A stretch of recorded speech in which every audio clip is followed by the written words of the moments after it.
Well, g'day there. It's time for random dramatic readings, where I randomly read dramatically from a book, a non-fiction book that's in my collection. Today is taken from, this is volume 3 of Vision and Realisation from the Education Department of Victoria. This is, I've only got 3 volumes. It's a considerable tome of work which looks into the history of, of education, really. It says here, in Centenary History of State Education in Victoria. Big book, lots of words, little short snippets of stories. Let's see what we can find within as we randomly open up to page number 1064 in the East Gippsland region. Let's see what we've got today. Charles Daly, 1910 to 1915, must be counted the most famous of the teachers at Sale State School. His book, The Story of Gippsland, provides an excellent introduction to the history of Gippsland and particularly of Sale. He was born 17th of March 1859, joined the department 12th of August 1878, and retired 17th of March 1924. Comparatively late in life, in April 1914, he took out a BA degree. John James English, 1858 to 65, was an outstanding teacher, but retired from the profession altogether in 1865 to become a stock and station agent in Sale.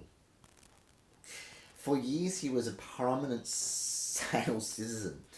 Beaumont T. Pierce, 1923 to 1929, who had spent 14 years as a teacher at number 298 Horsham State School, 1895 to 1909, was respected as a great teacher and admired as a dynamic, progressive personality.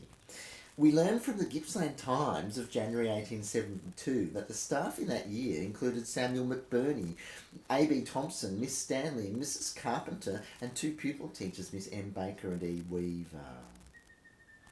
In December of 1880, some of the teachers listed were Miss Lloyd, Miss Frances Sayer, Miss Harrison, Miss Coverdale, and Mr. Peck. Oh, Mr. Peck. He was a good man. The first assistant in 1884 was Miss Middlemist. Peter Gibson, son of George Gibson of Wandocka, and was a teacher at Sale State School when he died in 1875. Oh, aged 20. Oh, such a tragic story.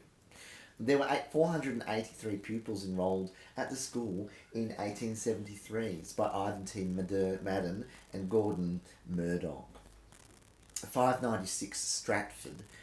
On 4th of December 1857, a Mr. Lloyd, together with the Reverend P.K. Simmons, the Reverend W.S. Loggin and Mrs. W.S. Logue, J. McMillan, H. Humphreys, D. Weir, D. Orchard, S. Reeves, R. Hogg, T. Lloyd, A. McMillan, and W.L. Bolden, instigated moves towards the establishment of a school in the Stratford district for families who had settled on the runs. This committee approached the Presbyterian Church trustees, seeking permission to conduct school in the church building. This being granted, school opened in 1860 under H.D. Ogg for the Protestant Board of Education. The work at the school was even examined by the minister. Department records show that the school opened on the 4th of January 1858 under Mr. Hogg, who served there till 31st of December in 1859. Stratford was a non-vested common school from September 1862, but the building was vested in the Board of Education by about 1867. Alterations, I'm over it. That's all for me today. I like reading this stuff, but it's really hard and exhausting to read it kind of out to someone.